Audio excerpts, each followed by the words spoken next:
नमस्कार विद्यार्थी मित्रांनो, मी प्रतीक भड आपल्यासाठी फेब्रुवारी महिन्याच्या मासिकावरील प्रश्न आणि त्यांचं विश्लेषण अशा स्वरूपात इथं डिस्कशन घेणार आहे. तर ही जी क्वेश्चन पेपर PDF आहे ही आपल्या चॅनलवर टेलिग्राम चॅनलवर मिळेल. टेलिग्राम चॅनलचं नाव आहे प्रतीक भड 9422. ठीक आहे, रयत प्रबोधिनी असं टेलिग्रामचं चॅनलचं नाव आहे. पुन्हा सांगतो, प्रतीक भड 9422 असं टेलिग्रामवर सर्च करा. विदाऊट स्पेस आपलं चॅनल ओपन होईल. त्याच्यावर जानेवारी 2019 पासून तर मार्च 2020 पर्यंतच्या तुम्हाला PDF भेटेल. ठीक आहे, आणि डिस्कशन आपण बघतच आहोत. तर सुरू करू. प्रश्न क्रमांक 1. काबूस बिन सईद अल सईद हे खालीलपैकी कोणत्या देशाचे सुलतान होते? ठीक आहे, option number Oman, Iran, Ukraine, Saudi Arabia. तर मित्रांनो, याचं उत्तर आहे ऑप्शन नंबर 1. ते ओमान या देशाचे सुलतान होते. ठीक आहे, तर आधुनिक काळात इंग्लंडची राणी एलिझाबेथ आणि ब्रुनेईच्या राजानंतर प्रदीर्घ काळ राज्य करणारा राज्यकर्ता अशी त्यांची ओळख होती. ठीक आहे, त्यांच्या राज्यारोहणाचे सुवर्ण महोत्सवी वर्ष यंदा सुरू आहे. ते ओमान या अरब देशाचे सुलतान काबूस बिन सईद यांचे 11 जानेवारी 2019 रोजी निधन झाले आहे. ठीक आहे, त्यांचा जीवन परिचय जर बघितला तर 18 नोव्हेंबर 1940 रोजी जन्मलेल्या काबूस यांनी आपले प्राथमिक शिक्षण राजवाड्यातच खाजगी शिक्षकाकडून घेतले. त्यानंतर त्यांना शिक्षणासाठी इंग्लंडला पाठवण्यात आले. पुढे त्यांनी रॉयल मिलिटरी अकॅडमी सँडहर्स्ट येथे पदवी शिक्षण घेतले आणि काही काळ ब्रिटिश सैन्यात घालवलं. ठीक आहे, तर त्यांनी केलेलं त्यांच्या देशात कार्य बघू. तर त्यांनी पहिली गोष्ट तर शिक्षणाचं विकेंद्रीकरण केलं. ठीक आहे, तर मुस्लिम स्त्री जीवनाला मुक्त जगाची वाट दाखवणाऱ्या काबूस यांनी स्त्रियांसाठी विविध शिक्षण सुविधा पुरवल्या. अगदी परदेशातील विद्यापीठांच्या शिष्यवृत्त्याही सुरू केल्या. शुरा काउन्सिलची निवडणूक लढवण्याचा व मतदानाचा अधिकारही त्यांनीच ओमानी स्त्रियांना दिला. ठीक आहे, या महत्त्वाच्या धोरणाबरोबरच शिया व सुन्नी यापैकी कोणत्याही कट्टर गटात सामील न होता इबादी या सहिष्णू पंथाचे पालन करणाऱ्या काबूस यांनी जागतिक राजकारणात अलिप्ततेचे धोरण स्वीकारलेले होते. ठीक आहे, 23 जुलै 1970 ते 11 जानेवारी 2020 या काळात त्यांची राजवट राहिली. मृत्यूच्या वेळी ते मध्य पूर्व आणि अरब जगतातील सर्वाधिक काळ नेतेपदी राहणारे नेते होते. ठीक आहे, चला पुढे. प्रश्न क्रमांक 2. SDG इंडिया निर्देशांक 2.0 बाबत खालील विधाने विचारात घ्या. एकूण कामगिरीनुसार केरळ राज्याने अव्वल स्थान पटकावले. एकूण कामगिरीत बिहार राज्याने खराब कामगिरी केली. एकूण कामगिरीनुसार अचिव्हर हा दर्जा कोणत्याही केंद्रशासित प्रदेश किंवा राज्याला लागू झाला नाही. महाराष्ट्र राज्य परफॉर्मर या दर्जा अंतर्गत येतो. तर आपला प्रश्न आहे, योग्य विधाने ओळखा. तर मित्रांनो, वरील सर्व विधाने योग्य आहेत. अ, ब, क, ड म्हणून ऑप्शन नंबर 3 आपलं उत्तर आहे. तर एकूण कामगिरीनुसार केरळ राज्य अव्वल स्थानी आहे. यस, बरोबर. केरळ राज्याने पटकावले आहेत 70 गुण. ठीक आहे, एकूण कामगिरीत बिहार राज्याने खराब कामगिरी केलेली आहे. तर हे विधान देखील बरोबर आहे. बिहार राज्याला मिळालेत फक्त 50 गुण. ठीक आहे, आणि एकूण कामगिरीनुसार अचिव्हर हा दर्जा कोणत्याही केंद्रशासित प्रदेश किंवा राज्याला लागू झालेला नाही किंवा कोणालाही हा दर्जा मिळवता आलेला नाही. ठीक आहे, हे विधान देखील बरोबर आहे. आणि महाराष्ट्र राज्य परफॉर्मर या दर्जा अंतर्गत येतो. परफॉर्मर म्हणजेच 50 ते 64 या 50 ते 64 या गुणामध्ये येतो. ॲक्च्युली याचे 4 क्लासिफिकेशन केलेत. ठीक आहे, ते 4 क्लासिफिकेशन कसे? तर 1 नंबर आहे ॲचिव्हर. जो राज्य किंवा केंद्रशासित प्रदेश 100 गुण मिळवेल तो ॲचिव्हर असेल. ठीक आहे, याच्यानंतर येतो फ्रंट रनर 65 ते 99 गुण, परफॉर्मर 50 ते 64 गुण, आणि परफॉर्मरमध्ये आपण महाराष्ट्र येतो. आणि शेवटी आहे ॲस्पायरंट 0 ते 49. ठीक आहे, असं याचं क्लासिफिकेशन आहे. पुढे प्रश्न क्रमांक 3. योग्य जोड्या लावा. SDG इंडिया निर्देशांक परत. तर राज्य, सर्वोत्कृष्ट कामगिरी आणि विषय. ठीक आहे, तर आंध्र प्रदेश कोणत्या राज्यात काम केले, कोणत्या विषयात काम केल्यामुळं त्यांना SDG निर्देशांक भेटला आहे? तर आंध्र प्रदेश दारिद्र्य निर्मूलनाबाबत काम केलं आहे म्हणून त्यांना सर्वोत्कृष्ट कामगिरी निर्देशांक भेटलेला आहे. मणिपूर 0 उपासमार, गोवा गुणवत्तापूर्ण शिक्षण, छत्तीसगड लिंग समानता आणि ओडिशा सर्वाधिक CO2 बचत म्हणून ऑप्शन नंबर 1 आपलं उत्तर आहे. ठीक आहे, पुढे प्रश्न क्रमांक 4. अयोग्य जोडी ओळखा. अगेन SDG इंडिया निर्देशांक 2019. पश्चिम बंगाल जलजीवन चांगली कामगिरी. कर्नाटक अक्षय ऊर्जा निर्मिती सर्वाधिक प्रमाण. केरळ सर्वाधिक मातामृत्यू दर. मेघालय सर्वात कमी बेरोजगारी दर. तर आपल्या लॉजिकली आपण याचं उत्तर सांगू शकतो, कारण ऑप्शन नंबर 3 ही अयोग्य जोडी आहे. कारण केरळ हे भारतातील सर्वात प्रगत राज्य आहे, तिथे सर्वाधिक माता मृत्यू दर असू शकत नाही. ठीक आहे, तर केरळ राज्याने माता मृत्यू दरात सर्वाधिक चांगली कामगिरी केलेली आहे. ठीक आहे, तर केरळमध्ये 42 माता मृत्यू दर आहे. तर सर्वाधिक माता मृत्यू दर कुठं आहे, तर आसाम राज्यात आहे. आसाम राज्यात 229 माता मृत्यू दर आहे. ठीक आहे, आणि या निर्देशांकानुसार SDG इंडिया निर्देशांकानुसार महाराष्ट्रामध्ये 55 माता मृत्यू दर आहे. ठीक आहे, केरळमध्ये 42, महाराष्ट्र 55, आसाम 229. म्हणून ऑप्शन नंबर 3 आपलं उत्तर आहे, अयोग्य जोडी आहे. ठीक आहे, आणि मेघालय सर्वात कमी बेरोजगारी दर हे विधान बरोबर आहे. प्रश्न क्रमांक 5. खालील विधाने विचारात घ्या. तेलंगणामधील मालवतपूर्णा या 19 वर्षीय युवतीने अंटार्क्टिकामधील माउंट विन्सन मॅसिव्ह शिखर पार करण्याचा पराक्रम केला आहे. तिने 6 खंडातील 6 शिखरे सर केली आहेत. 2014 त्यांनी एव्हरेस्ट शिखर सर केला आहे. केव्हा होता? आणि त्यांच्या जीवनावर आधारित चित्रपटा Purna courage has no limit. तर मित्रांनो, आपल्याला प्रश्न आहे की अयोग्य विधान निवडा. ठीक आहे, अयोग्य विधान निवडा. तर तेलंगणामधील मालवतपूर्णा या 19 वर्षीय युवतीने अंटार्क्टिकामधील माउंट विन्सन मॅसिव्ह शिखर पार करण्याचा पराक्रम केला आहे का? तर यस, बरोबर. त्यांनी 6 खंडातली 6 शिखरे पार केलीत का? बरोबर. 2014 त्यांनी एव्हरेस्ट शिखर सर केला आहे, हे विधान देखील बरोबर. आणि चित्रपटाचं नाव देखील बरोबर आहे. म्हणून अयोग्य विधान वरीलपैकी एकही विधान अयोग्य नाही. ठीक आहे, तर त्यांच्याबाबत अजून माहिती बघू. त्यांनी 6 खंडातील 6 सर्वोच्च शिखरे सर करणारी ती पहिली आणि सर्वात तरुण आदिवासी महिला ठरली आहे. ठीक आहे, आदिवासी महिला ठरली आहे, हे विधान महत्त्वाचं आहे. यानंतर त्यांनी उत्तर अमेरिकेतील सर्वोच्च शिखर माउंट देनाली सर करण्याचा प्रयत्न करणार आहेत. ठीक आहे, 25 मे 2014 रोजी पूर्णा यांनी एव्हरेस्ट शिखर सर केलात आणि जगातील सर्वात तरुण मुलगी आणि सर्वात तरुण भारतीय व्यक्ती ठरल्या आहेत. त्यांनी वयाच्या 13 वर्षे 11 महिने असताना ही कामगिरी केली होती. ठीक आहे, त्यांनी 6 खंडातली सर्वोच्च शिखरे जी पार केलीत त्यांचं आपण नाव बघू. Everest 2014, mount Kilimanjaro 2016, Elbrus 2017, mount अकोनकागुआ 2019 आणि माउंट कार्टस्नेज 2019 आणि माउंट विन्सन मॅसिव्ह 2019. ठीक आहे, चला पुढे प्रश्न क्रमांक 6. टाटा स्टील बुद्धिबळ स्पर्धेत खेळत असताना मॅग्नस कार्लसन या नॉर्वेच्या विश्वविजेत्या बुद्धिबळपटूने किती सामन्यांमध्ये अपराजित राहण्याचा विश्वविक्रम केलेला आहे? ऑप्शन आहेत 111, 211, 311, 511. तर मित्रांनो, याचं उत्तर आहे ऑप्शन नंबर 1. 111 सामन्यात त्यांनी अपराजित राहण्याचा विश्वविक्रम केलेला आहे. ठीक आहे, याआधी हा विक्रम हॉलंडचे सर्जी टिवियाकोव यांच्या नावावर होता. पुढे प्रश्न क्रमांक 7. अयोग्य विधान ओळखा. ICC वार्षिक पुरस्कार. ठीक आहे, ICC वार्षिक पुरस्काराबाबत आपण बघणार आहोत. तर वर्षातील सर्वोत्तम क्रिकेटपटू म्हणजेच सर गारफील्ड सोबर्स करंडक पुरस्काराने बेन स्टोक्सला गौरवण्यात आले. सर्वोत्तम एकदिवसीय क्रिकेटपटू म्हणून रोहित शर्माला गौरवण्यात आले.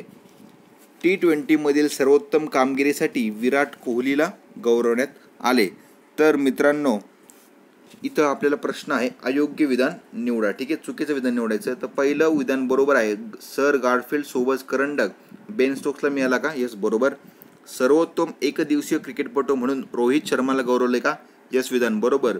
आणि T20मधील सर्वोत्तम कामगिरीसाठी विराट कोहलीला गौरवण्यात आले, हे विधान मात्र चूक आहे. कारण T20मधील सर्वोत्तम कामगिरीसाठी दीपक चहर यांना गौरवण्यात आलेले आहे.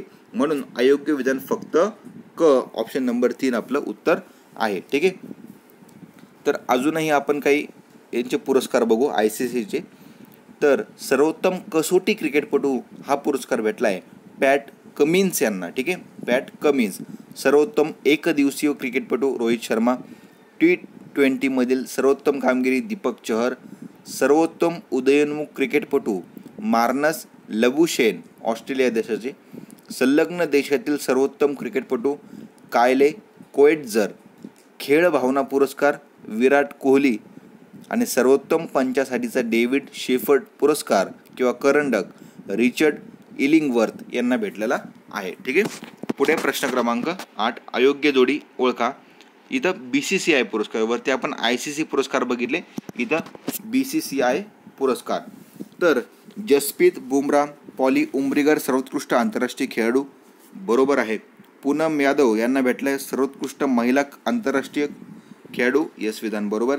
स्मृती मानधना वन डे सामन्यात सर्वाधिक बळी, हे विधान चूक आहे, कारण वन डे सामन्यात सर्वाधिक बळी घेण्याचा विक्रम किंवा हा पुरस्कार झुलन गोस्वामी यांना भेटलेला आहे.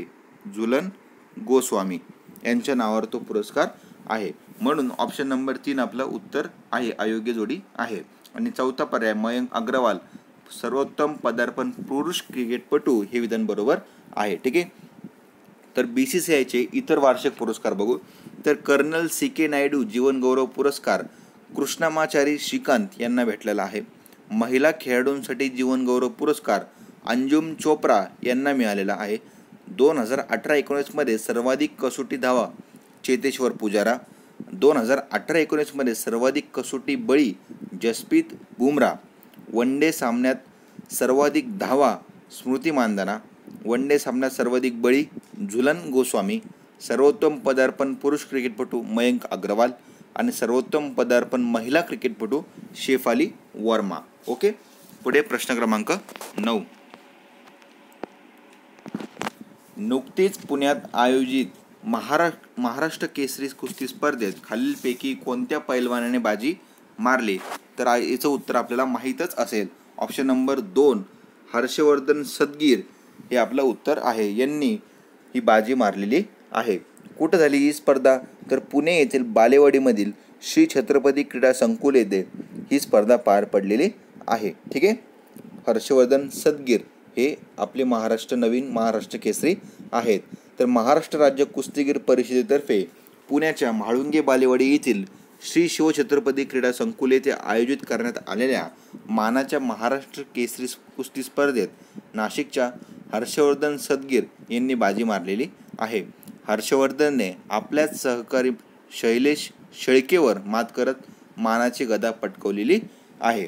महत्त्वाची गोष्ट म्हणजे शैलेश शेळके आणि हर्षवर्धन सदगीर हे दोन्ही मल्ल माजी अर्जुन पुरस्कार विजेते प्रशिक्षक काका पवार यांच्या तालमीतले आहेत. ठीक आहे, पुढे प्रश्न क्रमांक 10.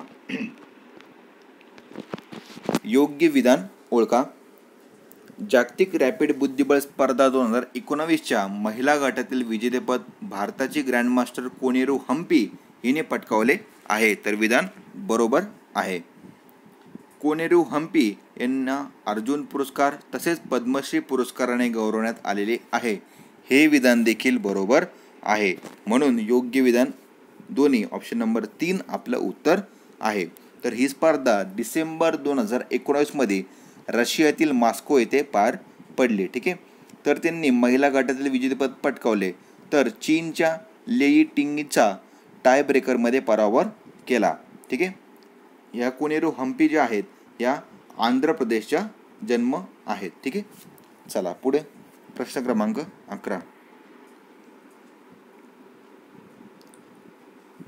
IPL 2020 मधील सर्वाधिक महागडा परदेशी खेळाडू पॅट कमिन्सला कोणत्या संघाने आपल्या ताब्यात घेतले? असाच प्रकारचा प्रश्न 2017च्या कंबाईन पूर्व परीक्षेत विचारलेला आहे. ठीक आहे, तर IPL 2020 मधील सर्वाधिक महागडा परदेशी खेळाडू पॅट कमिन्स याला कोणत्या संघाने आपल्या ताब्यात घेतले? तर उत्तर आहे ऑप्शन नंबर 2 कलकत्ता नाईट रायडर्सनी याला आपल्या ताब्यात घेतलेलं आहे. किती रुपयाला? तर 15.50 कोटी रुपये.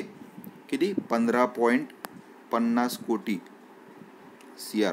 ठीक आहे, 15.50 कोटी बोली लावून त्यांनी आपल्या ताब्यात घेतलेलं आहे. तर आत्तापर्यंतचे IPL मधील सर्वाधिक बोली लावलेले खेळाडू आपण बघू तर युवराज सिंग यांना भेटली 2015मध्ये 16 कोटी, दिल्ली डेअरडेव्हिल्सने घेतलं होतं त्यांना. याच्यानंतर पॅट कमिन्स 15.50 कोटी, कोलकाता नाईट रायडर्स 2020. बेन स्टोक्स 14.5 कोटी, रायझिंग पुणे सुपर जायंट 2017. आणि युवराज सिंग 14 कोटी, रॉयल चॅलेंजर्स बेंगळुरू 2014. ठीक आहे. चला पुढे प्रश्न क्रमांक 12. अयोग्य जोडी ओळखा. व्यक्ती किंवा खेळाडू आणि विशेष. तर ॲरन फिंचच्या IPL मधील 8 संघाकडून खेळणारा एकमेव क्रिकेटपटू. प्रवीण तांबे IPL 2020 मधील सर्वात वयस्कर खेळाडू. मीराबाई चानू कतार आंतरराष्ट्रीय वेटलिफ्टिंग स्पर्धेत सुवर्णपदक. कुलदीप यादव आंतरराष्ट्रीय एकदिवसीय क्रिकेटमध्ये 2दा हॅट्रिक नोंदविणारा पहिला भारतीय गोलंदाज. आणि अलिसा हिली ICC सर्वोत्कृष्ट क्रिकेटपटूचा रचेल हेयहो फ्लिंट पुरस्कार. तर मित्रांनो याच्यातलं ॲरन फिंचच्या IPL मधील 8 संघाकडून खेळणारा एकमेव क्रिकेटपटू हे आपल्यासाठी महत्त्वाचं आहे आणि हे विधान बरोबर आहे. प्रवीण तांबे IPL 2020 मधील सर्वात वयस्कर खेळाडू, विधान बरोबर. मीराबाई चानू कतार आंतरराष्ट्रीय वेटलिफ्टिंग स्पर्धेत सुवर्णपदक, हे विधान देखील बरोबर. कुलदीप यादव आंतरराष्ट्रीय एकदिवसीय क्रिकेटमध्ये 2दा हॅट्रिक नोंदवणारा पहिला भारतीय गोलंदाज, हे विधान देखील बरोबर आहे. आणि अलिसा हिली ICC सर्वोत्कृष्ट क्रिकेटपटूचा रचेल हेयहो फ्लिंट पुरस्कार, हे विधान मात्र चूक आहे, कारण रचेल हेयहो फ्लिंट पुरस्कार हा भेटलाय एलिस पेरी यांना ऑस्ट्रेलिया देशाच्या. तर अलिसा हिली यांना भेटलाय सर्वोत्कृष्ट T20 महिला क्रिकेटपटू. ठीक आहे, म्हणून फक्त ई विधान हे अयोग्य आहे. पुढे प्रश्न क्रमांक 13. खालील विधाने विचारात घ्या. नुकतेच मायकल पात्रा यांची रिझर्व्ह बँकेचे डेप्युटी गव्हर्नर म्हणून नियुक्ती करण्यात आली आहे. यस विधान ॲब्सोल्युटली करेक्ट. त्यांना चलनवाढरोधी चातक म्हणून ओळखले जाते, विधान बरोबर. त्यांनी डिसेंबर 2008 ते जून 2012 या कालावधीत जागतिक बँकेतही काम केलेले आहे. आणि त्यांचे पुस्तक the global economic crisis through an Indian looking glass प्रसिद्ध आहे.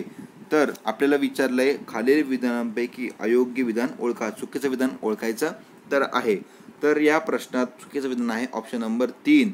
त्यांनी डिसेंबर 2008 ते जून 2012 या कालावधीत जागतिक बँकेत नसून तर IMF मध्ये काम केलेले आहे. IMFचा त्यांचा अनुभव आहे, म्हणून ऑप्शन नंबर 3 आपलं उत्तर आहे. फक्त क हे विधान अयोग्य आहे. ठीक आहे. चला पुढे प्रश्न क्रमांक 14. अयोग्य विधान निवडा. नुकतेच नवी दिल्लीतील प्रगती मैदानावर नवी दिल्ली जागतिक पुस्तक प्रदर्शन 2020 आयोजित केले गेले. मागील 48 सालापासून हे प्रदर्शन आयोजित करण्यात येत आहे. या प्रदर्शनाची संकल्पना गांधी लेखकांचे लेखक अशी होती. आणि ऑप्शन नंबर 4 यापैकी नाही. तर अयोग्य विधान यापैकी नाही, म्हणजेच वरील सर्व विधाने बरोबर आहे. ठीक आहे. तर हे प्रदर्शन 4 ते 12 जानेवारी 2020 दरम्यान दिल्ली येथील प्रगती मैदानावर भरवण्यात आलेले होते. ठीक आहे. या प्रदर्शनाची संकल्पना गांधी लेखकांचे लेखक अशी होती. यस विधान बरोबर आहे. तर नॅशनल बुक ट्रस्ट मार्फत हे प्रदर्शन भरवलं जातं. या नॅशनल बुक ट्रस्टची स्थापना आहे 1957. मुख्यालय नवी दिल्ली आणि ब्रीदवाक्य आहे एकः सुते सकलम. ठीक आहे. चला पुढे प्रश्न क्रमांक 15. खालील विधाने विचारात घ्या. नुकतेच गुजरात पोलिसांना त्यांची सेवा आणि धैर्यासाठी उपराष्ट्रपती व्यंकय्या नायडू यांच्या हस्ते प्रेसिडेंट कलर्स पुरस्काराने गौरवण्यात आले. यस विधान बरोबर आहे. हा पुरस्कार मिळवणारे गुजरात पोलीस हे देशातील 7वे पोलीस दल ठरलेले आहे. आणि केवळ 100 वर्ष पूर्ण झालेली सशस्त्र दले, निमलष्करी दले आणि राज्य पोलीस या पुरस्कारासाठी अर्ज करू शकतात. तर वरीलपैकी अचूक विधाने कोणती, म्हणजेच आपल्याला बरोबर विधाने निवडायची आहेत. तर हा पुरस्कार मिळवणारे गुजरात पोलीस हे देशातील 7वे पोलीस दल ठरले आहे, हे विधान देखील बरोबर आहे. आणि केवळ 100 वर्षे पूर्ण झालेली सशस्त्र दले या पुरस्कारासाठी अर्ज करू शकतात. तर हे विधान चूक आहे, कारण केवळ 100 वर्ष नसून इथे 25 वर्ष अशी तरतूद आहे. जर कोणत्याही दलाला 25 वर्ष जर पूर्ण झाले तर या पुरस्कारासाठी ते अर्ज करू शकतात. म्हणून आपलं उत्तर आहे अचूक विधान ऑप्शन नंबर 3 फक्त अ आणि फक्त ब. ठीक आहे. तर हा पुरस्कार मिळवणारे गुजरात पोलीस हे देशातील 7वे पोलीस दल ठरले आहे. यापूर्वी मध्य प्रदेश, उत्तर प्रदेश, दिल्ली, तामिळनाडू, त्रिपुरा आणि आसाम या राज्यांच्या पोलिसांना हा सन्मान मिळालेला आहे. पुन्हा सांगतो, मध्य प्रदेश, उत्तर प्रदेश, दिल्ली, तामिळनाडू, त्रिपुरा आणि आसाम. ठीक आहे. चला पुढे.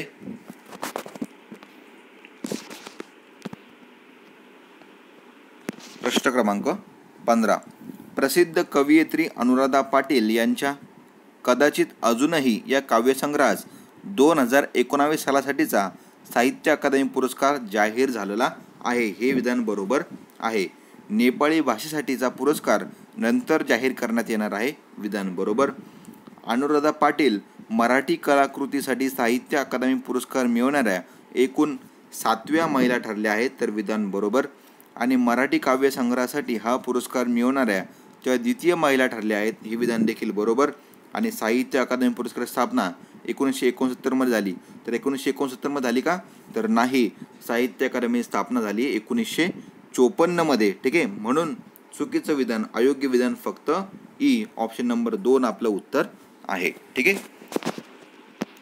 पुढे प्रश्न क्रमांक 16. योग्य विधान ओळखा.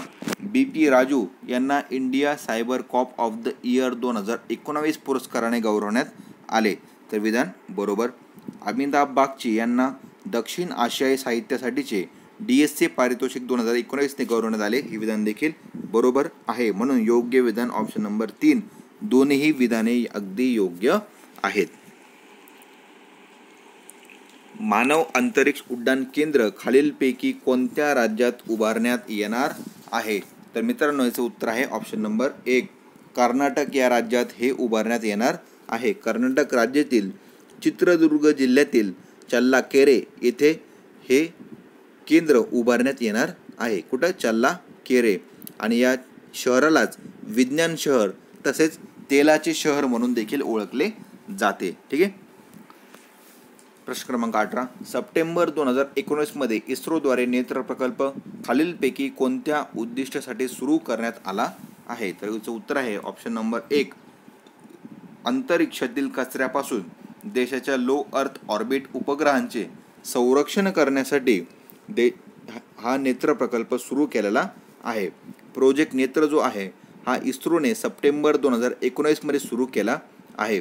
या प्रकल्पाअंतर्गत इस्रोने वेधशाळा सुविधा जसे की रडार, दुर्बिणी, डेटा प्रोसेसिंग केंद्र उभारण्याची योजना आखली आहे, जी भारतीय उपग्रहांना अंतरिक्ष कचरा आणि अंतरिक्षातील इतर धोक्यांबाबत प्रारंभिक चेतावणी देणारी प्रणाली म्हणून कार्य करणार आहे. ठीक आहे. एकाच मिशन दरम्यान अंतरिक्षातील सर्वाधिक काळ व्यतीत करणाऱ्या महिला अंतराळ वीरांगनेचे नाव काय आहे? तर उत्तर आहे ऑप्शन नंबर 2. क्रिस्टिना कोच असं त्यांचं नाव आहे. क्रिस्टिना कोच या एकाच मिशन दरम्यान अंतरिक्षात सर्वाधिक काळ व्यतीत करणाऱ्या महिला अंतराळवीर ठरलेल्या आहे. यापूर्वीचा पेगी व्हिटसन यांचा 289 दिवसांचा विक्रम कोच यांनी 28 डिसेंबर 2019 रोजी मोडलेला आहे. ठीक आहे.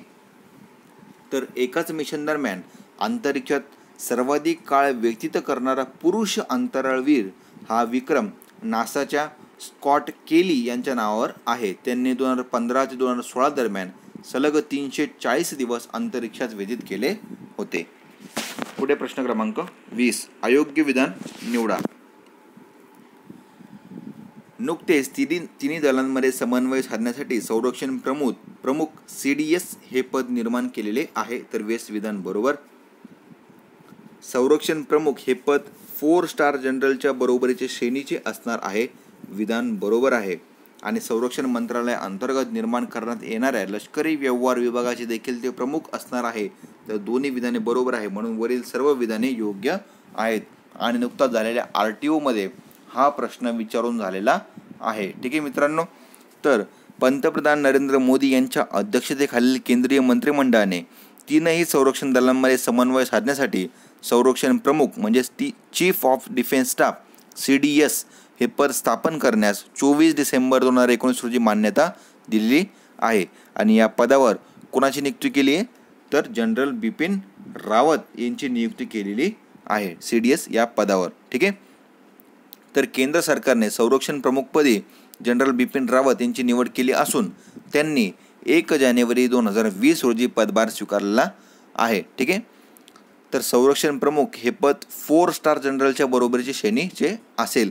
या पदासाठीचे वेतन आणि वेतनेतर लाभ तिन्ही सैन्य दल प्रमुखांच्या समतुल्य असणार आहे. चला पुढे प्रश्न क्रमांक 21. अयोग्य विधान निवडा. चुकीचं विधान निवडायचं आहे. 16 डिसेंबर हा दिवस देशात विजय दिवस म्हणून साजरा केला जातो. यस विधान बरोबर. अपहरण हा संयुक्त सराव भारतीय नौदलाने आयोजित केलेला सर्वात मोठा अपहरण विरोधी सराव ठरलेला आहे. तर हे विधान देखील बरोबर आहे. आणि नसीम अल बहर हा सागरी सराव भारत आणि ओमानच्या नौसेना दरम्यान पार पडला. हे विधान देखील बरोबर आहे. म्हणून अयोग्य विधान यापैकी एकही नाही. ठीक आहे. तर 16 डिसेंबर हा दिवस देशात विजय दिवस म्हणून साजरा केला जातो का तर यस विधान बरोबर आहे. ठीक आहे. 1971 मध्ये भारत पाकिस्तान युद्धामध्ये भारताने जिंकलेल्या विजयाच्या स्मरणार्थ हा 16 डिसेंबर दिवस विजय दिवस म्हणून साजरा केला जातो. अपहरण हा संयुक्त सराव भारतीय नौदलाने आयोजित केलेला सर्वात मोठा अपहरण विरोधी सराव ठरलेला आहे. विधान बरोबर. 18 डिसेंबर 2019 रोजी हा सराव कोची बंदराजवळ पार पडलेला आहे. ठीक आहे. आणि हा नसीम अल बहर सराव हा जो सागरी सराव आहे भारत ओमान दरम्यान 1993 पासून पार पडला जात आहे. चला पुढे प्रश्न क्रमांक 22. अयोग्य विधान निवडा. चुकीचं विधान आपल्याला निवडायचं आहे. 3 ते 7 जानेवारी 2020 या कालावधीत 107व्या भारतीय विज्ञान परिषदेचे आयोजन करण्यात आले होते. तर विधान बरोबर. या परिषदेची संकल्पना विज्ञान आणि तंत्रज्ञान ग्रामीण विकास अशी होती. बंगळुरू कृषी विज्ञान विद्यापीठाचे कुलगुरू डॉक्टर एस राजेंद्र प्रसाद हे या परिषदेच्या अध्यक्षस्थानी होते. विधान बरोबर. आणि प्राध्यापक JL सिमन्सन आणि प्राध्यापक PS मॅकमोहन यांच्या पुढाकारातून भारतात वैज्ञानिक संशोधनाला चालना देण्याच्या उद्देशाने 1947 साली भारतीय विज्ञान परिषदेची स्थापना करण्यात आली होती. हे विधान मात्र चूक आहे. कारण भारतीय विज्ञान परिषदेची स्थापना कधी आहे 1947 नसून ती स्थापना आहे 1914 मध्ये. ठीक आहे. 1914 साली त्याची स्थापना आहे. म्हणून ऑप्शन नंबर 4 हे अयोग्य आहे आणि आपलं उत्तर आहे. तर कर्नाटकातील बंगळुरू येथे कृषी विज्ञान विद्यापीठात 3 ते 7 जानेवारी 2020 या कालावधीत 107व्या भारतीय विज्ञान परिषदेचे आयोजन करण्यात आलेले होते. याची संकल्पना होती विज्ञान आणि तंत्रज्ञान ग्रामीण विकास. ठीक आहे.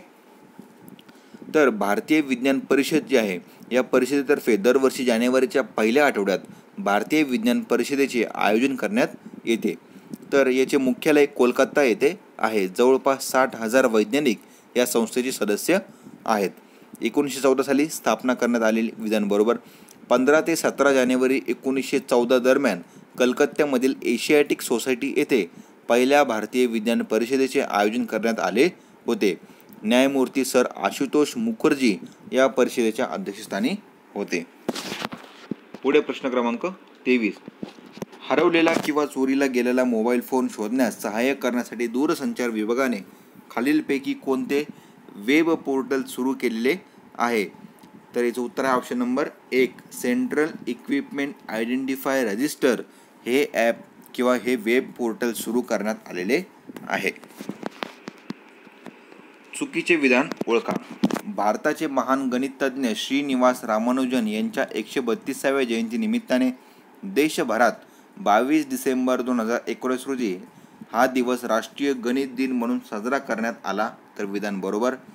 भारत सरकारने 2012 हे साल राष्ट्रीय गणित वर्ष म्हणून जाहीर केले होते. विधान बरोबर. 1729 या आकड्याला हार्डी रामानुजन क्रमांक म्हणून ओळखले जाते. विधान बरोबर.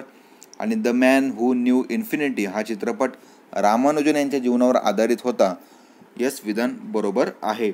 म्हणून चुकीचं विधान यापैकी नाही. ऑप्शन नंबर 4 आपलं उत्तर आहे. ठीक आहे. पुढे प्रश्न क्रमांक 25. अयोग्य विधान ओळखा.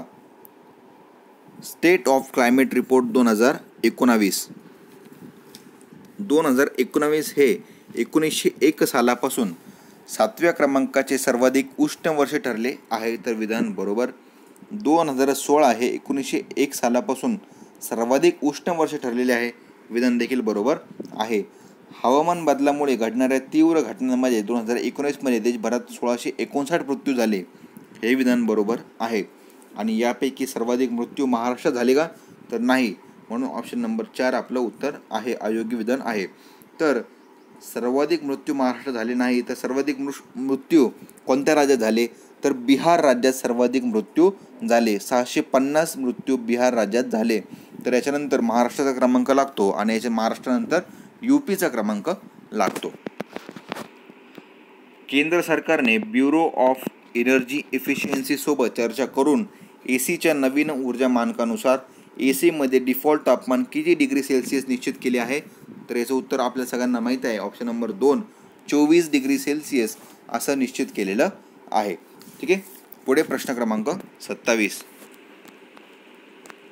महत्त्वाचा प्रश्न आहे येणाऱ्या राज्यसेवा पूर्व परीक्षेसाठी. तर India state of forest report 2019 नुसार योग्य विधान ओळखा. ठीक आहे. हा रिपोर्ट आपल्याला येत्या पूर्व परीक्षेसाठी महत्त्वाचा आहे, त्याच्यामुळं लक्ष द्या. देशातील एकूण वन आच्छादित क्षेत्र म्हणजे फॉरेस्ट कव्हर देशाच्या भौगोलिक क्षेत्राच्या 21.67% आहे, तर विधान बरोबर आहे. देशातील वृक्ष आच्छादित क्षेत्र म्हणजे ट्री कव्हर देशाच्या भौगोलिक क्षेत्राच्या 2.89% आहे, तर विधान बरोबर आहे. याच्यानंतर देशातील एकूण वन आणि वृक्ष आच्छादित क्षेत्र म्हणजे फॉरेस्ट प्लस ट्री कव्हर देशाच्या भौगोलिक क्षेत्राच्या किती आहे, क्षेत्राच्या 24.56%, विधान देखील बरोबर. आणि राष्ट्रीय वन धोरण 1988 नुसार देशातील एकूण वन आणि वृक्ष आच्छादित क्षेत्र 33% नेण्याचे उद्दिष्ट आहे, हे विधान देखील बरोबर आहे. म्हणून योग्य विधानावरील सर्व विधाने योग्य आहे. ठीक आहे. तर केंद्रीय पर्यावरण, वन आणि हवामान बदल खात्याचे मंत्री प्रकाश जावडेकर यांच्या हस्ते 30 डिसेंबर 2019 रोजी नवी दिल्ली येथे India state of forest report या दर 2 वर्षांनी प्रसिद्ध होणाऱ्या म्हणजेच द्विवार्षिक अहवालाचे प्रकाशन करण्यात आले. सध्या देशातील वन आणि वृक्ष आच्छादित क्षेत्र हे 80.73 दशलक्ष हेक्टर आहे. मागील 4 वर्षात वन आणि वृक्ष आच्छादित क्षेत्रात 130 दशलक्ष हेक्टरपेक्षा अधिक वाढ झालेली आहे. ठीक आहे.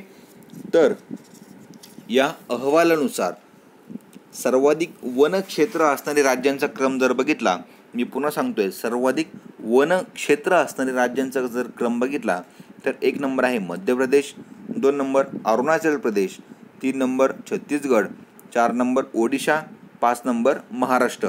आणि एकूण भौगोलिक क्षेत्रापैकी वन क्षेत्राचे सर्वाधिक प्रमाण असणारी राज्ये, ठीक आहे, प्रमाण असणारे राज्य म्हणतोय, प्रमाणानुसार मिझोराम आहे 1 नंबर 85.41%, 2 नंबर अरुणाचल प्रदेश 79.63%, मेघालय 76.33%, मणिपूर 75.46%, तर 5 नंबरला आहे नागालँड 75.31%.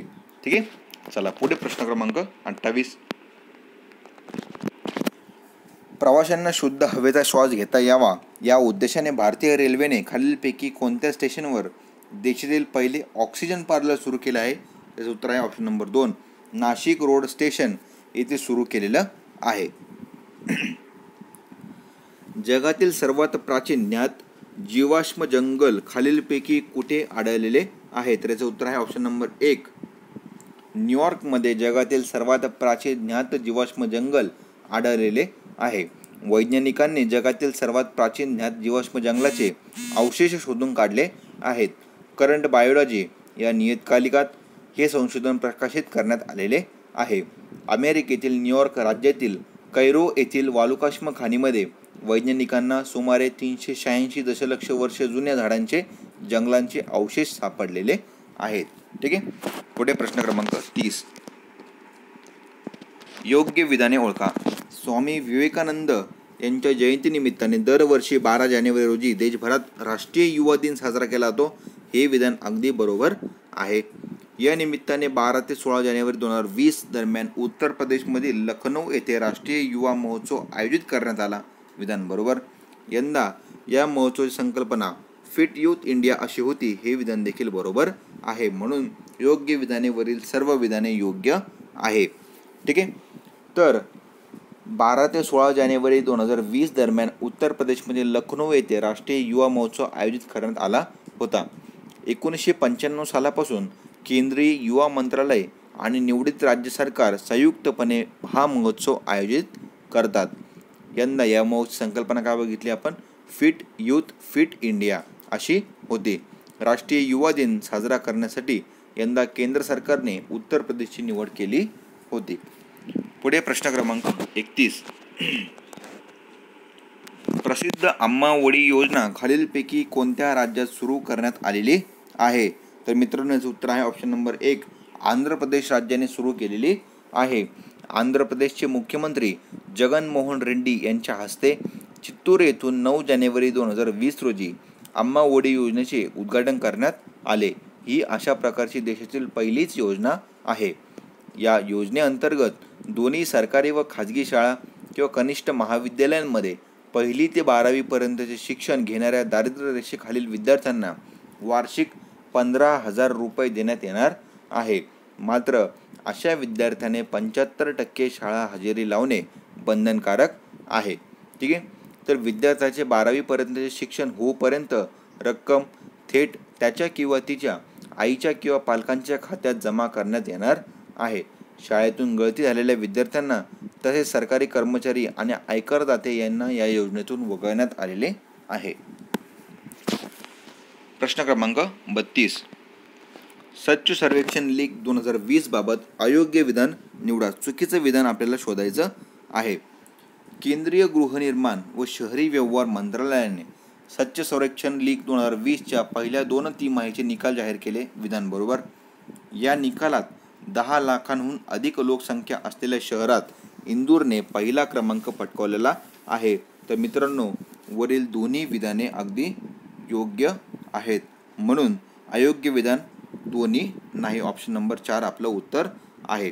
तर याबाबत आपण अजून माहिती बघू. पुरस्कार विजेत्यांमध्ये जर बघितलं तर सर्वोत्कृष्ट शहरी स्थानिक संस्था जर बघितल्या 10 लाखांहून अधिक लोकसंख्या तर पहिल्या तिमाहीत भेटलेत इंदोर, भोपाळ, सुरत आणि दुसऱ्या तिमाहीत बदलेत इंदोर, राजकोट आणि नवी मुंबई. ठीक आहे. पहिली तिमाही आणि दुसरी तिमाही असे 2 रिझल्ट आहेत. आणि पश्चिम विभागात जर आपण बघितलं द्वितीय तिमाहीमध्ये 1 नंबर आहे 25,000पेक्षा कमी लोकसंख्या असणाऱ्या शहरामध्ये 1 नंबर वेंगुर्ला, 2 नंबर मुरगुड आणि 3 नंबर मौंडा आणि हे तिन्ही महाराष्ट्रामधील आहेत. 25,000 ते 50,000 लोकसंख्ये दरम्यान जर बघितलं पश्चिम विभागात द्वितीय तिमाहीमध्ये तर 1 नंबर मलकापूर, 2 नंबर गडहिंग्लज आणि 3 नंबर सासवड आणि तिन्ही देखील महाराष्ट्रामधील आहे. ठीक आहे. पुढे प्रश्न क्रमांक 33. भारताचे पहिले तृतीयपंथी विद्यापीठ खालीलपैकी कोणत्या राज्यात उभारल्या जाणार आहे? हे मोबाईलमध्ये व्हॉइस टायपिंग केल्यामुळे सेंटेन्स रिपीट झालेलं आहे. ठीक आहे. तर सरळ प्रश्न आहे की भारताचे पहिले तृतीयपंथी विद्यापीठ खालीलपैकी कोणत्या राज्यात सुरू करण्यात येणार आहे? तर याचं उत्तर आहे ऑप्शन नंबर 2 उत्तर प्रदेशमधील कुशीनगर जिल्ह्यातील फजीलनगर ब्लॉकमध्ये हे विद्यापीठ सुरू करण्यात येणार आहे. अखिल भारतीय किन्नर शिक्षा सेवा ट्रस्टतर्फे हे विद्यापीठ बांधण्यात येणार आहे. या विद्यापीठामध्ये तृतीयपंथी विद्यार्थी हे पहिलीपासून ते पदव्युत्तर ते PhD पर्यंतचे शिक्षण घेणार आहे. ठीक आहे. पुढे प्रश्न क्रमांक 34. भारतातील शाळकरी व किशोरवयीन बालकांमधील कुपोषणाची तीव्र समस्या सोडवण्यासाठी खालीलपैकी कोणत्या संस्थेने पाककृती समस्या सोडवण्यासाठी कोणत्या संस्थेने पाककृती पुस्तिका प्रसिद्ध केलेली आहे? तर मित्रांनो याचं उत्तर आहे ऑप्शन नंबर 1 युनिसेफ या संस्थेने ही पाककृती पुस्तिका तयार करण्यात आलेली आहे. कशासाठी तयार केली आहे? तर भारतातील शाळकरी व किशोरवयीन बालकांमधील कुपोषणाची तीव्र समस्या सोडवण्यासाठी. पुढे प्रश्न क्रमांक 35. सुगम्य भारत अभियान खालीलपैकी कोणत्या उद्देशाने राबवले जात आहे? सार्वत्रिक लसीकरण कार्यक्रमासाठी, सार्वजनिक टी व्हीवरील बातमी कार्यक्रमासाठी, अपंग व्यक्तींसाठी सार्वत्रिक सुगम्यता निर्माण करण्यासाठी की भारत स्वच्छता सुगम्य निर्माण करण्यासाठी? तर याचं उत्तर आहे ऑप्शन नंबर 3, अपंग व्यक्तींसाठी सार्वत्रिक सुगम्यता निर्माण करण्यासाठी हे अभियान राबवले जात आहे. हे अभियान याची सुरुवात आहे 3 डिसेंबर 2015 या आंतरराष्ट्रीय अपंग व्यक्ती दिन रोजी तत्कालीन केंद्रीय अर्थमंत्री अरुण जेटली यांच्या हस्ते याची सुरुवात करण्यात आली होती. केंद्रीय सामाजिक न्याय व सबलीकरण मंत्रालयाच्या अपंग सबलीकरण विभागाची ही राष्ट्रीय स्तरावर महत्त्वाकांक्षी योजना आहे. अपंग व्यक्तींसाठी सार्वत्रिक सुगम्यता मिळावी, विकासामध्ये समान संधी मिळावी, स्वतंत्रपणे जगता यावे आणि जीवनाचा आनंद घेता यावा असा या मोहिमेचा उद्देश आहे. ठीक आहे. प्रश्न क्रमांक 36, ग्लोबल जेंडर गॅप अहवाल 2020 नुसार अयोग्य विधान ओळखा. या अहवालानुसार भारत 112व्या क्रमांकावर आहे. विधान बरोबर. लैंगिक समानतेनुसार आईसलँड या देशाने अव्वल क्रमांक पटकावलेला आहे. विधान बरोबर. ब्रिक्स देशांच्या संघटनेच्या क्रमवारीनुसार भारत देश तळाला आहे. हे विधान मात्र चूक आहे, कारण ब्रिक्स देशांच्या संघटनेनुसार भारत देश हा तळाला आहे. तर मी पुन्हा सेंटेन्स वापस घेतो. तर ब्रिक्स देशांच्या संघटनेत क्रमवारीनुसार भारत देश तळाला आहे का? यस, तळाला आहे. आणि हा निर्देशांक युनिसेफ या संस्थेमार्फत प्रसिद्ध करण्यात येतो. हे विधान मात्र चूक आहे, कारण हा निर्देशांक युनिसेफद्वारे प्रसिद्ध करण्यात येत नसून हा निर्देशांक जागतिक आर्थिक मंच म्हणजेच वर्ल्ड इकॉनॉमिक फोरम या संस्थेमार्फत प्रसिद्ध करण्यात येतो. ठीक आहे. तर ब्रिक्स देशांच्या या संघटनेत भारत देश तळाला आहे का? यस.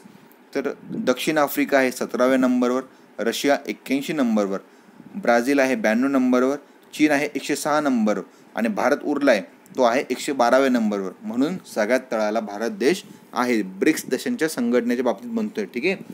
तर लैंगिक समानतेनुसार अव्वल देशांचा जर क्रम बघितला तर 1 नंबर आहे Iceland, 2 number Norway, 3 number Finland, 4 number Sweden आणि 5 नंबर निकारागुआ.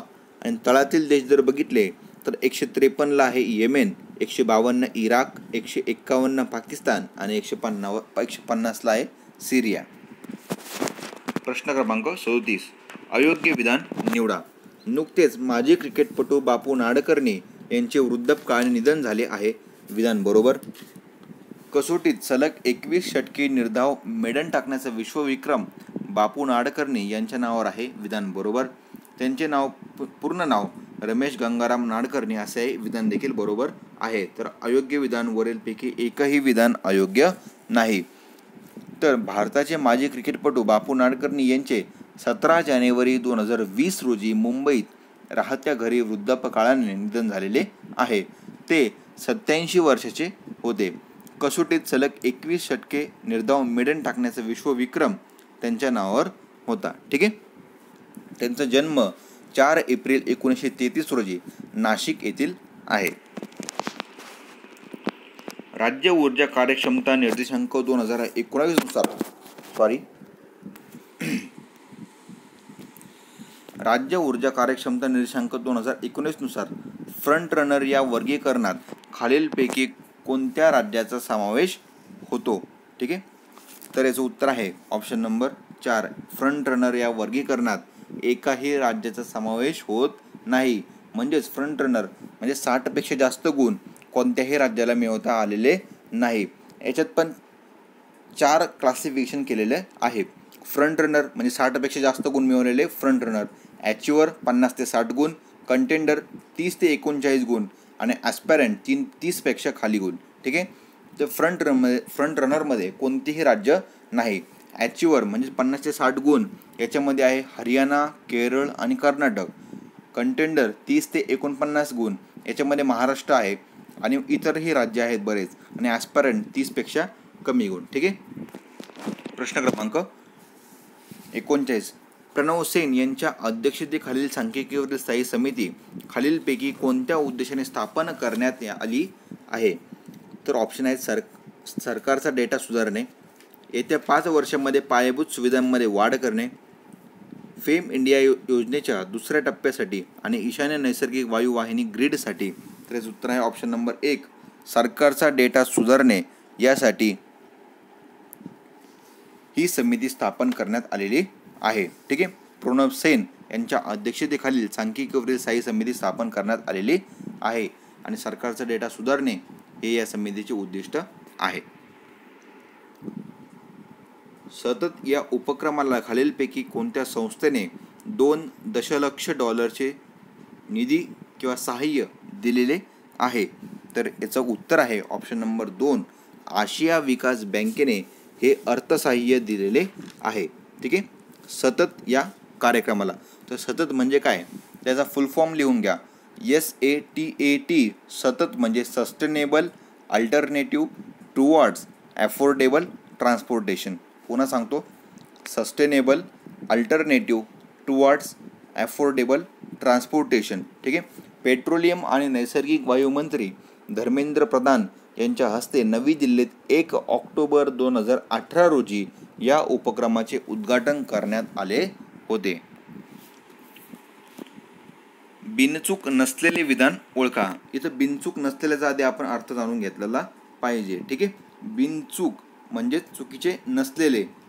ठीक आहे. तर बिनचूक नसलेले विधान ओळखा म्हणजेच बिनचूक म्हणजे चुकीचे नसलेले आणि पुढे आहे नसलेले म्हणजेच योग्य नसलेले विधान ओळखा. म्हणजे चुकीचं विधान आपल्याला ओळखायचं आहे, फॉल्स विधान आपल्याला ओळखायचं आहे. तर बघू, मनाली आणि लेह या मार्गादरम्यान रोहतांग खिंडीत सरकारने नुकत्याच बांधलेल्या बोगद्याला माजी पंतप्रधान अटल बिहारी वाजपेयी यांचे नाव देण्यात आले आहे. विधान बरोबर. 25 डिसेंबर 2019 या अटलजींच्या जयंतीदिनी या बोगद्याचे नामकरण करण्यात आले. विधान बरोबर. हा बोगदा हिमाचल प्रदेशमधील मनालीला लेह, लडाख आणि जम्मू काश्मीरशी जोडतो. विधान बरोबर आहे. आणि त्याची लांबी 8.8 किलोमीटर असून त्याचे काम पूर्ण झाल्यानंतर तो 3000 किलोमीटर उंचीवर बांधलेला सर्वाधिक लांबीचा बोगदा ठरणार आहे.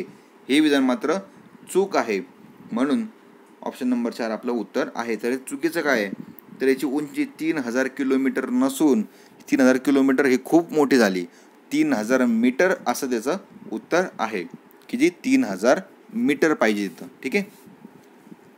तर या बोगद्याची ऑपरेटर संस्था कोणती आहे? Border road organisation, BRO. ठीक आहे. ही संस्था याची ऑपरेटर आहे. अटल बिहारी वाजपेयी पंतप्रधान असताना 3 जून 2000 रोजी ऐतिहासिक बोगदा बांधण्याचा निर्णय घेण्यात आलेला होता. पुढे प्रश्न क्रमांक 42. औषधविषयक मानके निर्दिष्ट करणारा इंडियन फार्माकोपिया हा भारतीय औषध गुणधर्म ग्रंथ खालीलपैकी कोणत्या देशाने स्वीकारलेला आहे? तर मित्रांनो, उत्तर आहे ऑप्शन नंबर 2, अफगाणिस्तान या देशाने हा ग्रंथ स्वीकारलेला आहे. आपण जर कोणती मेडिसिन विकत घेतली त्याच्यावर IP इंडियन फार्माकोपिया असा एक निर्देशांक तुम्हाला दिसणार आहे, की तुम्ही बघितलेला पण असेल. ठीक आहे. तर असा हा इंडियन फार्माकोपिया हा जो ग्रंथ आहे हा अफगाणिस्तानने आता स्वीकारलेला आहे. तर औषधे आणि सौंदर्य प्रसाधने कायदा 1940 आणि त्या अंतर्गतचे नियम 1945 नुसार हे अधिकृतपणे मान्यताप्राप्त मानकाचे पुस्तक आहे. इंडियन फार्माकोपिया कमिशनने औषधी उत्पादनांची गुणवत्ता, कार्यक्षमता आणि सुरक्षितता सुनिश्चित करण्याच्या उद्देशाने भारतीय फार्माकोपियाच्या पहिल्या स्वरूपात कायदेशीर आणि वैज्ञानिक मानके प्रदान केली आहेत. केंद्रीय आरोग्य व कुटुंब कल्याण मंत्रालयाअंतर्गत एक स्वायत्त संस्था म्हणून हे कमिशन किंवा आयोग काम करते. ठीक आहे. प्रश्न क्रमांक 43. भारतीय रिझर्व्ह बँकेने खालीलपैकी कोणत्या उद्देशाने डिसेंबर 2019 आणि जानेवारी 2020 मध्ये ऑपरेशन ट्विस्ट राबवले? तर याचं उत्तर आहे ऑप्शन नंबर 1, दीर्घकालीन व्याज दर खाली आणण्याच्या उद्देशाने हे ऑपरेशन ट्विस्ट राबवलेलं आहे. ऑपरेशन ट्विस्टमुळे दीर्घकालीन कर्जावरील व्याजदर कमी होऊन अर्थव्यवस्थेला चालना मिळणार आहे. अमेरिकेच्या फेडरल बँकेच्या ऑपरेशन ट्विस्टच्या धर्तीवर भारतीय रिझर्व्ह बँकेने दीर्घकालीन व्याजदर खाली आणण्याच्या उद्देशाने डिसेंबर 2019 आणि जानेवारी 2020 मध्ये ऑपरेशन ट्विस्ट राबवले. त्यानुसार RBIने ओपन मार्केट ऑपरेशन अंतर्गत एकाच वेळी दीर्घकालीन सरकारी रोख्यांची खरेदी केली आणि अल्प मुदतीच्या सरकारी रोख्यांची विक्री केली, म्हणून याला ट्विस्ट म्हटलं जातं. महत्त्वाचा प्रश्न, प्रधानमंत्री ग्राम सडक योजनेबाबत योग्य नसलेले विधान ओळखा, म्हणजे चुकीचं विधान आपल्याला शोधायचं आहे. या योजनेच्या तृतीय टप्प्याची सुरुवात 18 डिसेंबर 2019 रोजी झाली. 2019 ते 2024-25 या कालावधीत 12,50,000 किलोमीटरचे 12,50,000 नसून 1,25,000 असं आहे. पुन्हा लिहून देतो. 1,25,000 किलोमीटर रस्त्यांचे मजबूतीकरण करण्याचे लक्ष्य आहे. हे विधान बरोबर आहे. या टप्प्यासाठी निधीमधील केंद्र व राज्यांचा वाटा 90-10 असा आहे, तर हे विधान चूक आहे. कारण या टप्प्यासाठी निधीमधील केंद्र व राज्यांचा वाटा आहे 60:40, 40 असा वाटा आहे. गेल्या वर्षीच्या राज्यसेवा पूर्व परीक्षेत असा प्रश्न एकदा विचारून झालेला आहे आणि ईशान्येकडील राज्य आणि हिमालयन राज्यांसाठी तो 90-10 असा असणार आहे. ठीक आहे, म्हणून याची काळजी घ्या की केंद्र व राज्याचा वाटा 60-40 असा आहे आणि ईशान्येकडील राज्य आणि हिमालयन राज्यांसाठी तो 90-10 असा आहे. तर प्रधानमंत्री ग्राम सडक योजनेची सुरुवात आहे 25 डिसेंबर 2000 रोजी या योजनेची सुरुवात केलेली आहे. या योजनेचे 3 टप्पे आहेत. टप्पा 1 25 डिसेंबर 2000, टप्पा 2 याला मान्यता भेटली मे 2013 आणि त्याच्यानंतर टप्पा 3 याला मान्यता भेटली जुलै 2019. सुरुवात झाली 18 डिसेंबर 2019. ठीक आहे, चला पुढे प्रश्न क्रमांक 45. 25 जून 2015 मध्ये सुरू झालेल्या अमृत अभियानाचा कालावधी मार्च 2020 पर्यंत होता. तो आता कोणत्या कालावधीपर्यंत वाढविण्यात आलेला आहे? तर मित्रांनो, याचं उत्तर आहे ऑप्शन नंबर 1, मार्च 2022 पर्यंत हा कालावधी वाढवण्यात आलेला आहे. ठीक आहे, तर अमृत अभियानाचा कालावधी मार्च 2022 पर्यंत आता वाढवण्यात आलेला आहे. अमृत म्हणजेच AMRUT याचा फुल फॉर्म आहे Atal mission for rejuvenation and urban transformation. पुन्हा सांगतो, Atal mission for rejuvenation and urban transformation असं हे अमृतचा कालावधी आता 2 वर्षांनी वाढवलेला आहे. हे अमृत अभियान जे आहे याचा शुभारंभ आहे 25 जून 2015 रोजी. हे केंद्रीय विकास मंत्रालयाने सुरू केलेले अटल नागरी पुनरुज्जीवन आणि परिवर्तन अमृत अभियान आहे. देशातील 500 शहरात विविध पायाभूत सुविधा उपलब्ध करून शहरातील नागरिकांच्या जीवनामध्ये सुधारणा आणणे हे अमृत अभियानाचे उद्दिष्ट आहे. भारताचे संरक्षण प्रमुख जनरल बिपिन रावत हे खालीलपैकी कोणत्या बटालियनमधून 1978 साली त्यांनी कारकीर्द सुरू केली? शीख लाईट इन्फंट्रीच्या 5व्या बटालियनमधून, मराठा लाईट इन्फंट्रीच्या 2ऱ्या बटालियनमधून, 11 गोरखा रायफलच्या 5व्या बटालियनमधून की राजपुताना रायफलच्या 2ऱ्या बटालियनमधून? तर मित्रांनो, याचं उत्तर आहे ऑप्शन नंबर 3, 11 गोरखा रायफलच्या 5व्या बटालियनमधून त्यांनी आपली कारकीर्द सुरू केलेली आहे. तर भारताचे माजी लष्कर प्रमुख जनरल बिपिन रावत यांची भारताचे संरक्षण प्रमुख म्हणजेच चीफ ऑफ डिफेन्स स्टाफवर या पदावर 1 जानेवारी 2020 पासून नियुक्ती झालेली आहे. त्यांचा जन्म आहे 16 मार्च 1958. मूळचे उत्तराखंडमधील पौड़ी गढवाल येथील असणाऱ्या रावत यांचे वडील लक्ष्मणसिंह रावत हेही लष्करात अधिकारी होते आणि 1988 मध्ये लष्कराचे उपप्रमुख म्हणून निवृत्त झालेले होते. ठीक आहे, चला पुढे प्रश्न क्रमांक 47. 93व्या मराठी साहित्य संमेलनाबाबत अयोग्य जोडी ओळखा. चुकी जोडी ओळखायची आहे. संमेलनाध्यक्ष फादर फ्रान्सिस दिब्रिटो, विधान बरोबर. संमेलन पार पडलेला जिल्हा उस्मानाबाद, विधान बरोबर. संमेलनाचे उद्घाटक नादू महानोर, विधान बरोबर. आणि संमेलनाचे निमंत्रक देवेंद्र फडणवीस हे विधान मात्र चुकीचं आहे.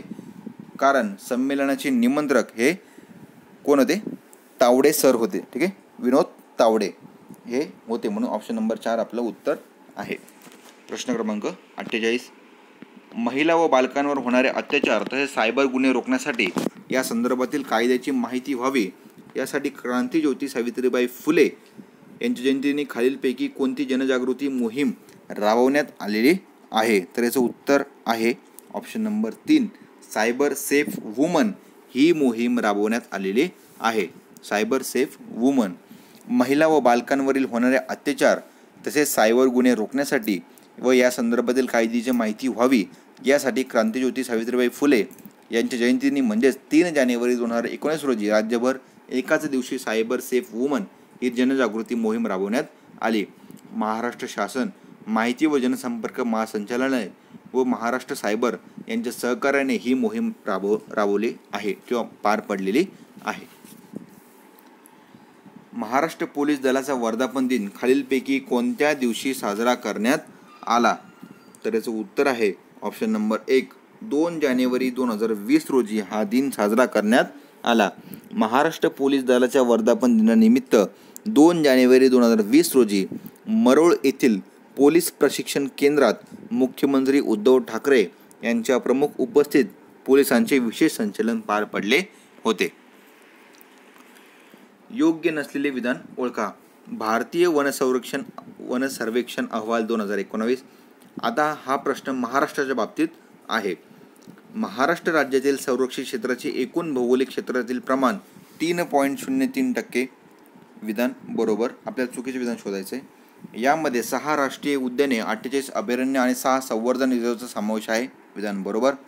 राज्यातील वन आच्छादित क्षेत्र राज्याच्या भौगोलिक क्षेत्राच्या 33.55% आहे आणि वृक्ष आच्छादित म्हणजे ट्री कव्हर क्षेत्रानुसार महाराष्ट्र देशात पहिल्या क्रमांकावर आहे. 4थं विधान बरोबर आहे. म्हणून ऑब्व्हियसली ऑप्शन नंबर 3 चुकीचा आहे, कारण राज्यातील वनाच्छादित क्षेत्र राज्याच्या भौगोलिक क्षेत्राच्या 33.55% नसून ते किती आहेत? 16.50% इतके आहेत. 16.50% एवढे आहे. त्यासोबतच एकूण वन आच्छादित क्षेत्रानुसार जिल्ह्यांची क्रमवारी जर बघितली तर 1 नंबर आहे Gadchiroli, 2 number Ratnagiri, 3 number Chandrapur, 4 number Amravati, 5 number Thane. आणि एकूण भौगोलिक क्षेत्रातील वन आच्छादित क्षेत्राच्या प्रमाणानुसार जर क्रमवारी बघितली तर 1 number Gadchiroli, 2 number Sindhudurg, 3 number आहे रत्नागिरी, 4 नंबर रायगड आणि 5 नंबर गोंदिया. ठीक आहे, अशी ही क्रमवारी आहे.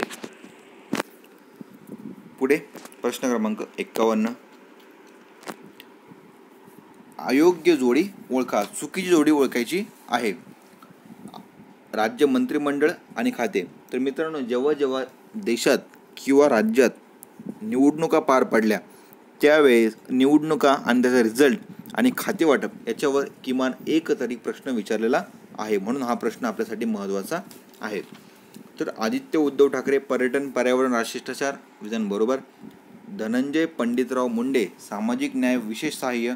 शंकरराव यशवंतराव गडाख सार्वजनिक बांधकाम. संदीपानराव आसाराम भुमरे रोजगार हमी व फलोत्पादन.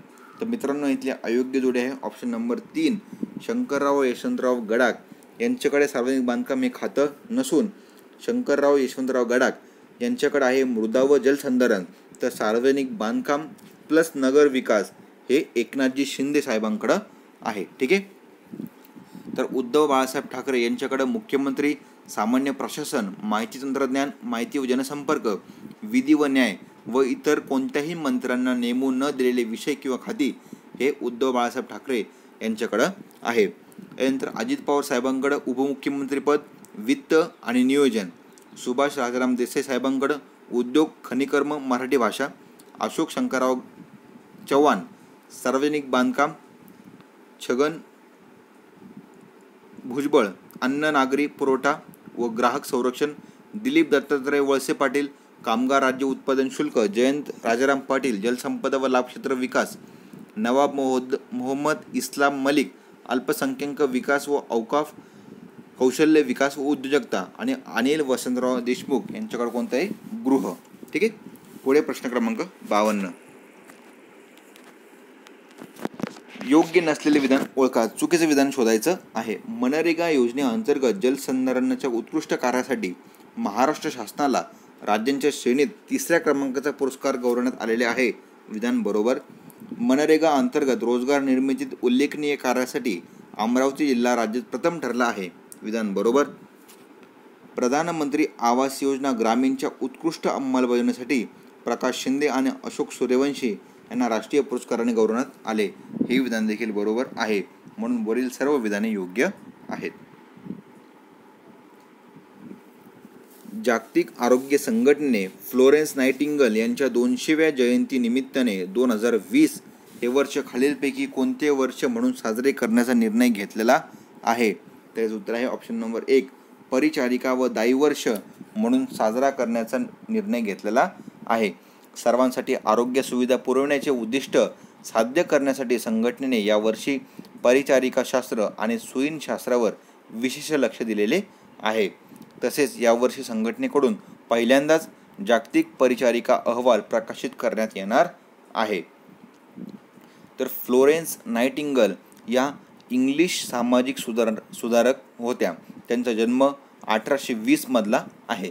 त्यांनी जखमी सैनिकांवर उपचारासाठी शिबिरे भरवली. तसेच क्रिमिया युद्धाच्या वेळी त्यांनी परिचारिकांच्या व्यवस्थापक म्हणून काम पाहिलेले आहे. यांना the lady with the lamp म्हणूनही ओळखले जाते. यांच्या स्मरणार्थ दरवर्षी 12 मे रोजी आंतरराष्ट्रीय परिचारिका दिन म्हणून पाळला जातो. पश्चिम आफ्रिकेतील 8 देशांनी CFA फ्रँक या आपल्या समान चलनाचे नाव बदलून काय ठेवलेले आहे? तर उत्तर आहे option number 1 ECO ECO ECO असे हे नाव ठेवलेले आहे. ठीक आहे. पश्चिम आफ्रिकेतील काही देश असे 8 देश म्हणजेच पश्चिम आफ्रिकेतील 8 देश यांनी CFA फ्रँक या आपल्या समान चलनाचे नाव बदलून ECO असे ठेवलेले आहे. हे चलन 2020 मध्ये वापरात येणार आहे. CFA फ्रँकची सुरुवात 1945 मध्ये करण्यात आलेली होती. भारत आणि अमेरिका यांच्यातील द्वितीय 2+2 संवाद 18 डिसेंबर 2019 रोजी खालीलपैकी कुठे पार पडला? तर याचं उत्तर आहे ऑप्शन नंबर 2 वॉशिंग्टन DC येथे हा पार पडलेला आहे. 18 डिसेंबर 2019 रोजी वॉशिंग्टन DC येथे पार पडलेला आहे. यावेळी संरक्षण क्षेत्रातील तंत्रज्ञानाच्या हस्तांतरणासाठी महत्त्वाचा ठरणारा औद्योगिक सुरक्षा करार केला गेलेला आहे. या संवादाला भारताचे परराष्ट्र व्यवहार मंत्री एस जयशंकर आणि संरक्षण मंत्री राजनाथ सिंह तसेच त्यांचे अमेरिकन समपदस्थ अनुक्रम माईक पॉम्पेओ आणि मार्क एस्पर उपस्थित होते. ते पहिला भारत अमेरिका 2+2 संवाद सप्टेंबर 2018 मध्ये नवी दिल्ली येथे आयोजित केला गेला होता. प्रश्न क्रमांक 56 खालील विधाने विचारात घ्या. स्थलांतरितांचे संरक्षण व सुरक्षिततेबाबतीत जागृती करण्याच्या उद्देशाने दरवर्षी 18 डिसेंबर रोजी संयुक्त राष्ट्राचा आंतरराष्ट्रीय स्थलांतरित दिन साजरा करण्यात येतो. विधान बरोबर.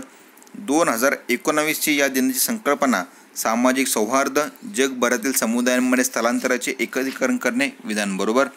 आंतरराष्ट्रीय श्रम आयोगाद्वारे म्हणजेच ILO द्वारे बँकॉक येथे स्थलांतराविषयीची आंतरराष्ट्रीय संमेलन आयोजित करण्यात आलेले होते. विधान देखील बरोबर आहे.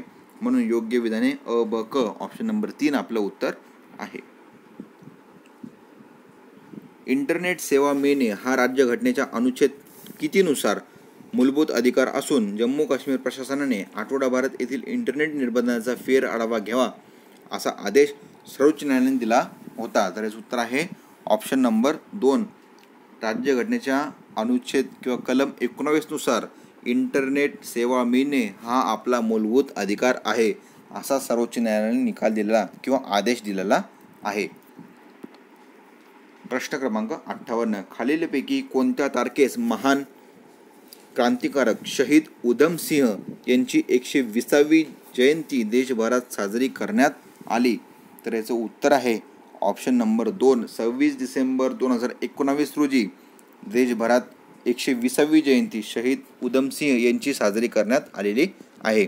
शहीद उधम सिंग हे पंजाबमधील संगरूर जिल्ह्यात 26 डिसेंबर 1899 साली त्यांचा जन्म झालेला आहे. अमृतसरमधील जालियनवाला बाग येथे 13 एप्रिल 1991 रोजी झालेल्या नरसंहारावेळी उधम सिंह तेथील आंदोलनात सहभागी होण्यासाठी हजर होते. या नरसंहाराचा बदला घेण्यासाठी त्यांनी मार्च 1940 मध्ये लंडन येथे जनरल ओडवायर यांची हत्या केली होती. कोण? General O'Dwyer. ठीक आहे. या कृत्यासाठी ब्रिटिशांनी त्यांना त्याच वर्षी 31 जुलै रोजी पॅन्टॉनव्हिले येथे फाशी दिली 1974 त्यांच्या अस्थी भारताकडे सुपूर्द करण्यात आल्या होत्या. प्रश्न क्रमांक 59. 25 डिसेंबर रोजी साजरा करण्यात येणाऱ्या सुप्रशासन दिनानिमित्त सुप्रशासन निर्देशांक जाहीर झाला. या निर्देशांकात तामिळनाडूने अव्वल राज्य किंवा अव्वल स्थान पटकावले, तर महाराष्ट्र देशामध्ये कितव्या स्थानावर आहे? तर याचं उत्तर आहे ऑप्शन नंबर 2, महाराष्ट्र दुसऱ्या स्थानी आहे. 1 नंबर कोण आहे? तामिळनाडू. 2 नंबर महाराष्ट्र. 3 नंबर आहे कर्नाटक. 4 नंबर छत्तीसगड आणि 5 नंबर आहे आंध्र प्रदेश. पुढे प्रश्न क्रमांक 60. खालील विधाने विचारात घ्या. 2021ची जनगणना ही देशातील 16वी आणि स्वातंत्र्यानंतरची 8वी जनगणना ठरणार आहे किंवा असणार आहे. विधान बरोबर. या जनगणने योजनेचे 2 टप्पे असतील. विधान बरोबर. ही देशातील पहिली डिजिटल जनगणना ठरणार आहे. विधान देखील बरोबर आहे. जनगणना 2021 अंतर्गत गृहनोंदणी आणि गृहमोजणी टप्प्यासोबत राष्ट्रीय लोकसंख्या नोंदणीचे अद्ययावतीकरण करण्यात येणार आहे. विधान बरोबर. आणि पहिली आंतरराष्ट्रीय लोकसंख्या नोंदणी 2010 मध्ये करण्यात आली होती. हे विधान देखील बरोबर आहे. म्हणून योग्य विधाने वरील सर्व विधाने योग्य आहे. अशा प्रकारे मित्रांनो आपण फेब्रुवारी मासिकावरील 60 प्रश्न आणि त्याचं विश्लेषण इथं बघितलेलं आहे. ठीक आहे. हे सर्व तुम्हाला पेपर टेलिग्राम चॅनल आपलं प्रतीक बर्ड 9422 वर उपलब्ध आहे. ठीक आहे मित्रांनो, धन्यवाद. थँक्यू.